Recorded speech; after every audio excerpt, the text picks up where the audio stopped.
मीराबाई एक महान संत और श्री कृष्ण की भक्त थी।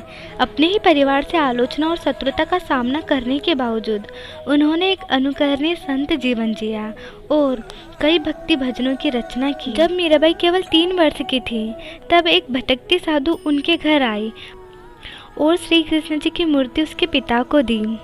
उसके पिता ने इसे एक विशेष आशीर्वाद के रूप में लिया, लेकिन शुरू में इसे अपनी बेटी को देने के लिए तैयार नहीं थे क्योंकि उसे लगा कि वह इसकी सराहना नहीं करेंगी।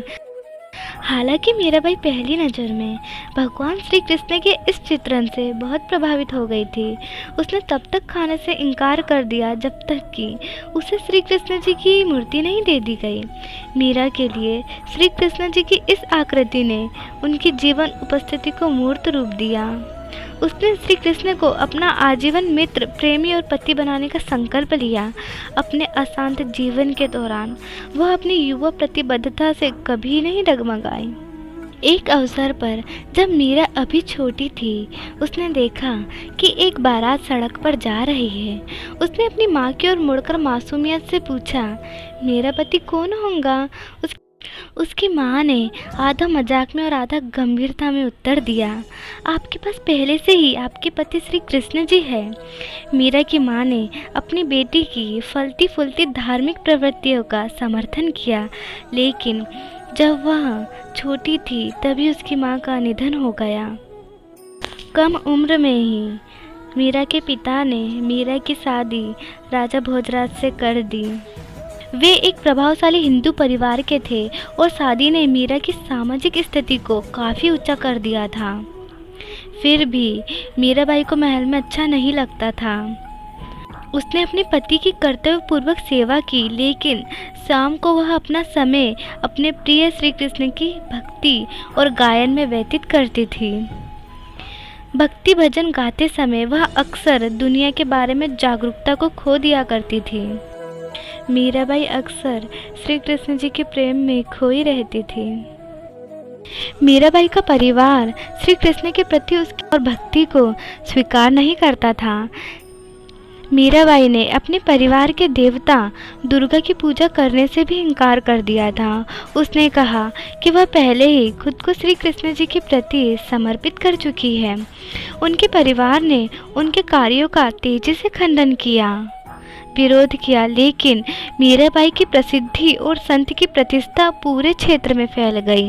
अक्सर वह साधुओं के साथ आध्यात्मिक मुद्दों पर चर्चा करने में समय बिताती थी और लोग उनके भजन गायन में शामिल होते थे, जिससे मीराबाई का परिवार मीरा के प्रति और ज़्यादा विरोधी हो गए। मीरा की भाभी ने मीराबाई के बारे में झूठी गपशप और अपमानजनक टिप्पणी फैलाना शुरू कर दिया। उसने कहा कि मीरा अपने कमरे में पुरुषों का मनोरंजन कर रही थी। इन कहानियों को सच मानकर उसका पति हाथ में तलवार लिए उसके कमरे में घुस गया। हालांकि उसने मीरा को केवल एक मूर्ति के साथ खेलते हुए देखा था, वह कोई आदमी बिल्कुल नहीं था। मीराबाई की ख्याति दूर दूर तक फैली और उनके भक्तिपूर्ण भजन पूरे उत्तर भारत में गाए गए। मीराबाई की प्रसिद्धि और आध्यात्मिकता मुगल बादशाह अकबर के कानों तक पहुंची। अकबर जबरदस्त शक्तिशाली था, लेकिन वह विभिन्न धार्मिक रास्तों में भी बहुत रुचि रखता था। अब समस्या यह थी कि वह और मीराबाई का परिवार सबसे बड़ा दुश्मन था। मीराबाई का दौरा उनके और मीराबाई के दोनों के लिए समस्या पैदा कर सकता था, लेकिन अकबर ने राजकुमारी संत मीराबाई को देखने की ठानी। भिखारियों के वेश में उन्होंने तानसेन के साथ मीराबाई की यात्रा की। अकबर उसके भावपूर्ण संगीत और भक्ति गायन से इतना प्रभावित हुआ था कि उसने जाने से पहले उसके चरणों में एक अनमोल हार रख दिया था। हालांकि समय के साथ अकबर की यात्रा उसके पति भोजराज के कानों में पड़ गई। वह गुस्से में था कि एक मुसलमान और उसके अपने कट्टर दुश्मन ने उसकी पत्नी पर नजरें गड़ा दी है। राजा भोजराज ने मीराबाई को नदी में डूबकर आत्महत्या करने का आदेश दिया। मीराबाई ने अपनी पति की आज्ञा का सम्मान करने का इरादा किया, लेकिन मीराबाई ने जैसे ही नदी में प्रवेश किया, श्री कृष्ण जी ने उन्हें दर्शन दिए और उन्हें वृंदावन जाने की आज्ञा दी। इसलिए कुछ अनुयायियों के साथ मीराबाई वृंदावन के लिए रवाना हो गई, जहाँ उन्होंने अपने समय श्री कृष्ण जी की भक्ति में बिताया। कुछ समय बाद उसका पति पछताया, यह महसूस करते हुए कि उसकी पत्नी वास्तव में एक वास्तविक संत थी, जिस कारण उन्होंने वृंदावन जाने की ठान ली और मीराबाई को वापस लौटने का अनुरोध किया। मीराबाई ने अपने परिवार के बाकी सदस्यों की नाराजगी के लिए सहमति व्यक्त की। हालांकि जल्द ही मीरा के पति की मृत्यु हो गई। इससे मीराबाई के लिए स्थिति और भी खराब हो गई। मीराबाई के ससुर राणा सांगा मीराबाई से छुटकारा पाना चाहता था और यह उसके लिए एक अच्छा मौका था। मीरा के ससुर राणा सांगा ने उसे सती प्रथा करने का आदेश दिया। सती प्रथा वह होता है जिसमें पति की मृत्यु होने पर पत्नी को आत्महत्या करना पड़ता है। हालांकि मीराबाई ने अपने प्रिय श्री कृष्ण जी के सीधे आंतरिक आश्वासन के साथ कहा कि वह ऐसा नहीं करेंगी। उनके असली पति श्री कृष्ण जी की मृत्यु नहीं हुई है। इस घटना के बाद मीरा के परिवार वाले उसे हमेशा प्रताड़ित करते रहे। ऐसा कहा जाता है कि 2 बार उसके परिवार ने उसे मारने की कोशिश की।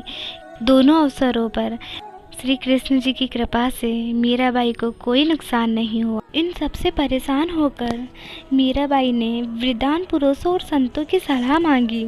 उन्होंने उसे महल छोड़ने और वृंदावन लौटने की सलाह दी। गुप्त रूप से वह कुछ अनुयायियों के साथ महल से बाहर निकल गई और पवित्र शहर वृंदावन आ गई।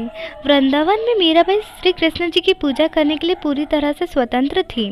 वह अपना समय भजन गाने और श्री कृष्ण जी के साथ आनंदमयी संगति में बिताती थी। एक सच्चे भक्त की तरह उसने पूरे दिल से भगवान की पूजा की। दुनिया के धन ने मीराबाई को कोई आकर्षण नहीं किया। उनकी एकमात्र संतुष्टि श्री कृष्ण जी के प्रति उनकी एकांकी भक्ति से आई थी। उसकी आत्मा हमेशा श्री कृष्ण जी के लिए तरस रही थी। वह खुद को वृंदावन की गोपी समझती थी, केवल श्री कृष्ण जी के शुद्ध प्रेम में पागल थी। कई लोगों ने मीराबाई को वैष्णववाद के मार्ग पर चलने के लिए प्रेरित किया और यहाँ तक कि वृद्धान साधु भी प्रेरणा के लिए उनके पास आते थे। एक सम्मानित आध्यात्मिक गुरु की कहानी है जिन्होंने मीराबाई से बात करने से इनकार कर दिया था क्योंकि वह एक महिला थी। मीराबाई ने उत्तर दिया कि वृंदावन में केवल एक ही वास्तविक व्यक्ति है, वो है श्री कृष्ण, बाकी सब कृष्ण के गोपी थे। यह सुनकर आध्यात्मिक गुरु ने मीराबाई के ज्ञान को स्वीकार कर लिया और उनसे बात करने के लिए तैयार हो गए। बाद में मीराबाई उनकी शिष्या बन गई। मीराबाई सर्वोच्च कोटि की भक्त थी। वह दुनिया की आलोचना और पीड़ा के प्रति प्रतिरक्षित थी। वह एक राजकुमारी के रूप में पैदा हुई थी, लेकिन वृंदावन की सड़कों पर भीख मांगने के लिए महल का सुख छोड़ दिया। वह युद्ध और आध्यात्मिक पतन के समय में रही, लेकिन उनके जीवन ने शुद्धतम भक्ति का एक चमकदार उदाहरण पेश किया। कई लोग उन भक्ति और श्री कृष्ण जी के प्रति सहज प्रेम से प्रेरित थे। मीराबाई ने दिखाया कि कैसे एक साधक केवल प्रेम के द्वार ही ईश्वर से मिलन प्राप्त कर सकता है। उसका एकमात्र संदेश था कि कृष्ण उसके सब कुछ है। मीराबाई के बारे में हम जो कुछ भी जानते हैं वह उनकी कविता से आता है। उनकी कविता श्री कृष्ण जी के साथ मिलन के लिए उनकी आत्मा की लालसा और चाहत को व्यक्त करती है। वह कभी अलगाव की पीड़ा और कभी ईश्वरीय मिलन के परमानंद को व्यक्त करती है। उनकी भक्ति कविताओं को भजन के रूप में गाया जाने के लिए डिज़ाइन किया गया था।